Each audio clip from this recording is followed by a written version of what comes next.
Thanks to EA for sponsoring this video.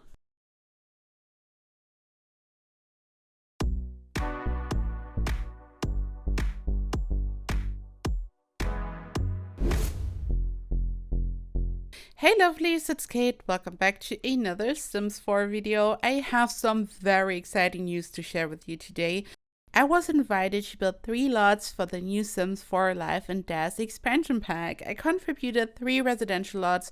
I built the Teardrop Cottage, inhabited by the Ether household, the old Ravenwood Estate, which is an abandoned mansion, and the Perch lot, which is a starter home. A big thank you to the Sims team for allowing me to build for this pack. A big thank you to my community. Thank you that you made this possible for me by supporting me. I'm so grateful. As a lifelong Simmer, this is a dream come true. So let's dive right in and let's take a look at the builds that I've created. So Ravenwood is the new world in The Sims 4 Life and Death, and it looks so awesome. And it has 3 neighborhoods: the Morning Village, Crows Crossing, and Whispering Glen. And first we're going to take a look at the Ravenwood Estate, which is located in Crows Crossing. This build is an abandoned mansion, and it's one of my favorite builds that I've ever created.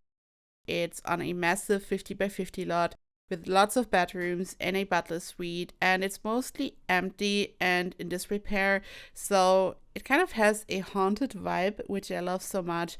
I added a lot of weathered furniture, a broken rooftop, a beautiful greenhouse, beautiful furniture to tell the story of its former grandeur, so you can tell that it was once very luxurious and beautiful, but now just in a really horrific state. The pack's architectural direction is neo-Romanian architecture, so I took a lot of inspiration from this style, and one of the key elements I added are the arches and columns around the upper balcony area. In neo-Romanian architecture, these arches are grouped in threes, symbolizing the Holy Trinity, which is very common for this style. So I used 4 columns to create 3 distinct gates or open spaces, and you can also catch this detail in my other builds for this pack. And this is the backyard, which includes a small cemetery and also a beautiful greenhouse.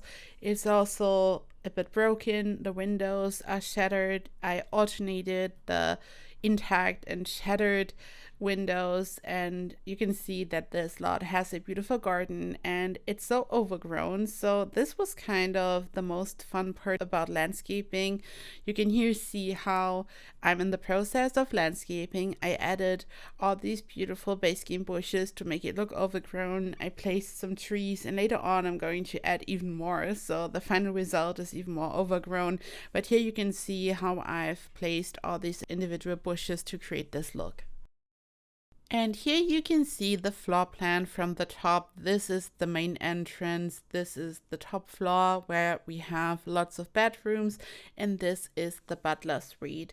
I love this so much because it has every luxury you would expect in a mansion, but it's still, as you can here see, in disrepair.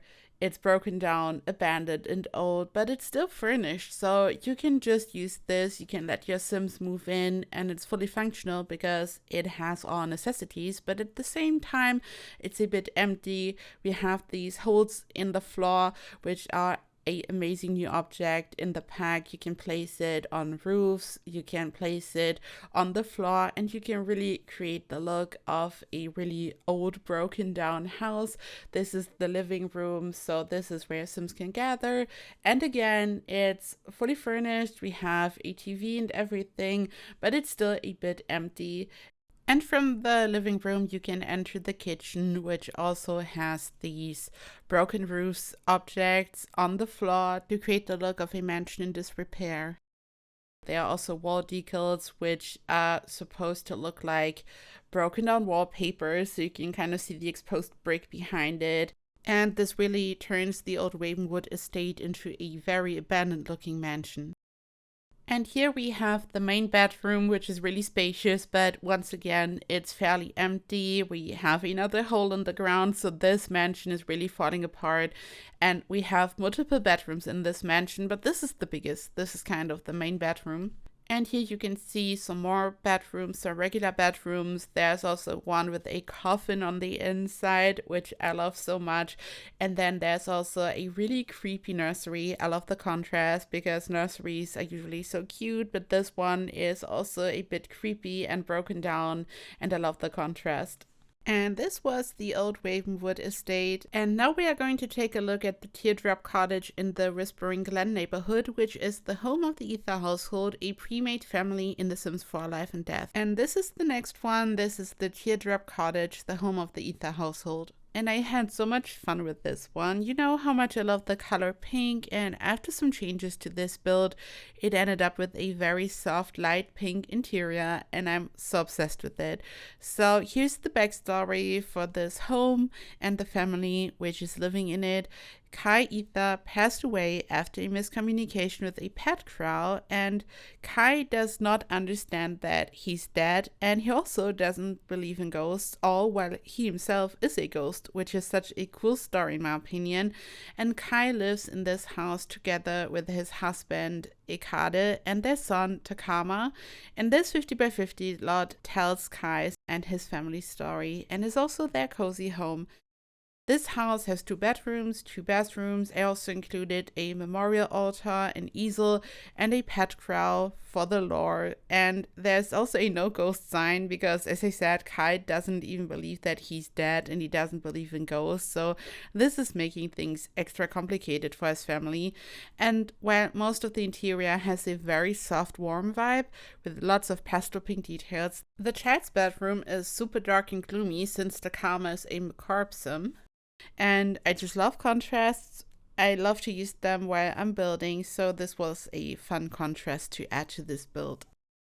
And this is the front yard. I've placed a fountain in the center, and you can see that everything is a bit overgrown. So it's really well kept, it's nice and polished, it looks like a kind of like a mansion in a way, but at the same time it's a bit overgrown in a well-kept way because this is in Whispering Glen, so it's supposed to look a bit whimsical. You can see how I've added a bit of color here and there using some flowers. There's a hedge going around the lot, as you can here see, so there's a fence and then a hedge around it. And here you can once again see these arches which I've created using 4 columns. So we have these 3 arches in the front. As I've explained earlier, it's the same look as for the old Ravenwood Estate for the neo-Romanian architecture, and also the roof, which is kind of extended a bit and goes over the new trim. And here you can see the floor plan. This is the main living area, including the kitchen, the living room. There's an office area, a very spacious hallway. So when you enter the house, you're in a really big hallway space, and on the left we have a bathroom. This is the floor above where we have 2 bedrooms. On the right side you can see the main bedroom for the parents. On the left we have 1 kids room, then we have another bathroom which is located in the back. I've separated the toilet area, and then we have again a really spacious hallway which is leading up to the tower at the top. And this is the tower. We just have a balcony on the outside, and then there are just the stairs leading up to the tower. There's a chest, so this is just a really small room. And this is the hallway. So this is where you enter the house. You can already see the soft pink color. We have this beautiful tarot artwork on the wall. We have the grandfather clock, which is an heirloom item, the memorial altar on the right, and then we are entering the kitchen. And again, you can see that there are lots of soft pink details. It's not too on the nose, so it looks really rustic, which matches the countryside and the exterior, but we have these beautiful pink details, which I think is so beautiful. It just adds so much warmth. I love this, you know, I love the color pink. And then we have the dining room area, a small bar, and then you can access the office area from the kitchen, where we have a chess table, a desk, so anything your Sims will need, and also a bookshelf. This is all a perfect match for the family who lives in this house. The parents love the color pink. There are also lots of logic items, so all of this is connected to the Ether household, which is living in this house by default. You can see the pet crow in the living room, the beautiful pastel pink sofa, the stunning new fireplace, which looks so beautiful and intricate. You can see all the details. Another bookshelf, of course. So this is a beautiful living room, which again has anything your Sims will need when they live in this house. I've also added a armchair and a TV so your Sims can sit down and watch some TV, but I've separated this from the beautiful fireplace area. I just wanted to have the fireplace as a centerpiece and then the sofa in front of it. And this is the main bedroom, the parents' bedroom. I've also added the fireplace once again, but in a different swatch. I wanted this to have a really soft color palette. We have the bed in the center, and again, the beautiful pastel pink sofa. And then we have the kids' bedroom on the other side of the hallway. You can see that this is very dark and gloomy because the kid living in this room is a macabre sim.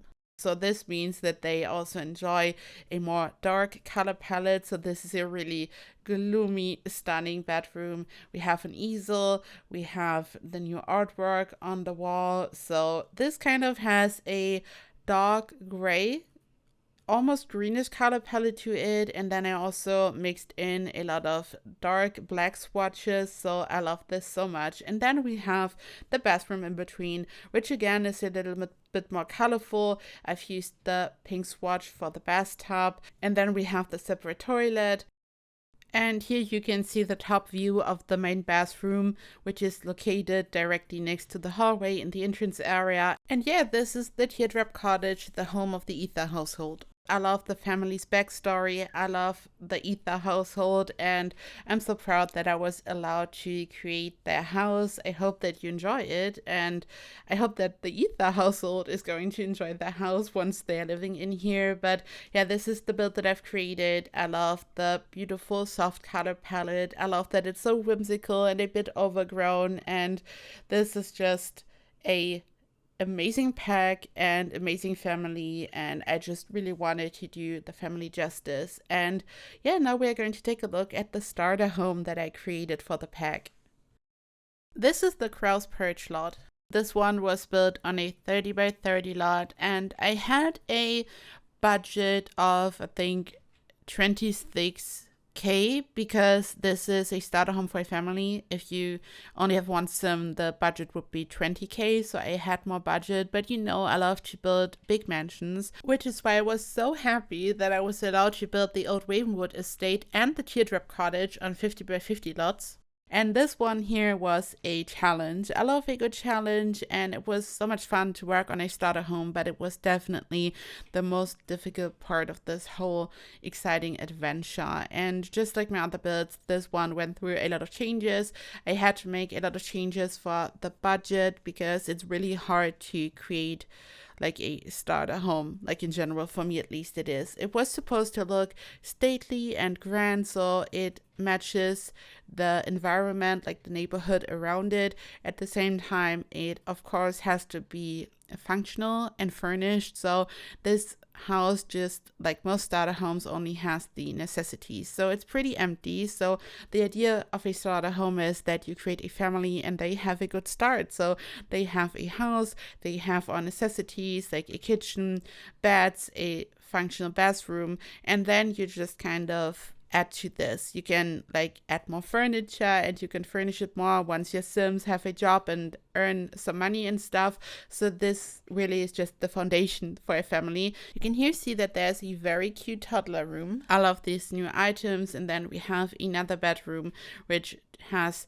enough space for 2 kids, for example.